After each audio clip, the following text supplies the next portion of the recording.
Bonjour. À partir de ce bilan, nous allons calculer le fonds de roulement et le besoin en fonds de roulement. Nous allons également établir la relation qui existe entre ces deux notions et qui, nous le verrons, va être intimement liée à la trésorerie de l'entreprise. Mais donc, pour calculer le fonds de roulement et le besoin en fonds de roulement, il faut transformer ce bilan en un bilan fonctionnel. Alors, la transformation est malgré tout légère, puisque il s'agit en fait de regrouper plusieurs rubriques pour faire un bloc de rubriques.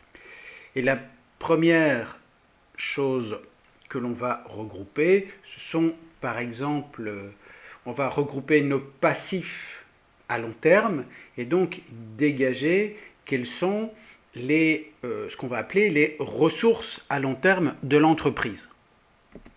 Et donc, il s'agit du capital et des dettes bancaires à long terme qui représentent 54 000 euros.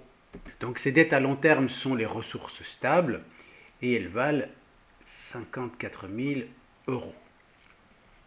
Alors, les ressources stables vont normalement financer les emplois stables. Et donc, les emplois stables sont ici le terrain, la machine et le matériel roulant. Donc ceci, ce sont nos emplois stables. Et ces emplois stables valent 47 000 euros. Et donc, on le voit ici, un élément qui se dégage, qui est que nos ressources stables sont supérieures à nos emplois stables, ce qui est plutôt un bon signe pour l'entreprise, parce que donc, ça signifie que tous les actifs qui sont destinés à rester pendant plusieurs exercices dans l'entreprise sont financés par des capitaux dont l'exigibilité par l'un tiers n'est pas prévue à court terme. Donc, typiquement, vous financez une machine, du matériel et du terrain par un emprunt ou par plusieurs emprunts, par un emprunt ou plusieurs emprunts que vous n'allez pas devoir rembourser à brève échéance. Donc l'échéance de l'emprunt est éloignée dans le temps, ce qui vous donne la sécurité de pouvoir maintenir ces actifs dans l'entreprise. Et donc cette différence entre les ressources stables et les emplois stables, c'est une notion qu'on a déjà vue, c'est le fonds de roulement. Et donc ainsi, notre fonds de roulement, ça va être nos ressources stables moins nos emplois stables. Donc c'est 54 000 moins 47 000. On a donc un fonds de roulement d'une valeur de 7 000 euros. Nous allons maintenant nous intéresser aux besoins en fonds de roulement.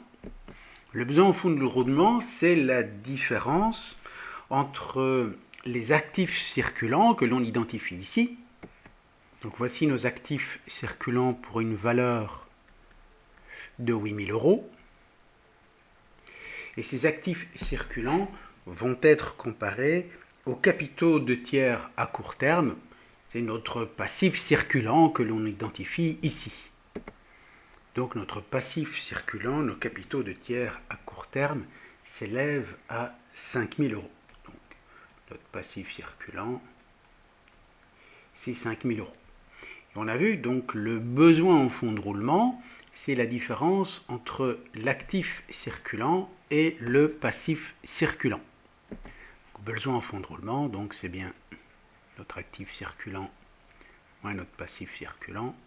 Donc c'est égal à 8 000 euros moins 5 000 euros, ce qui nous donne 3 000 euros.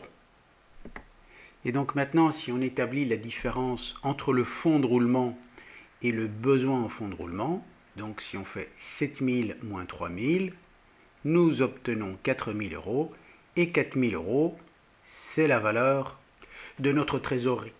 Donc, la différence entre fonds de roulement et besoin en fonds de roulement, c'est la trésorerie de l'entreprise.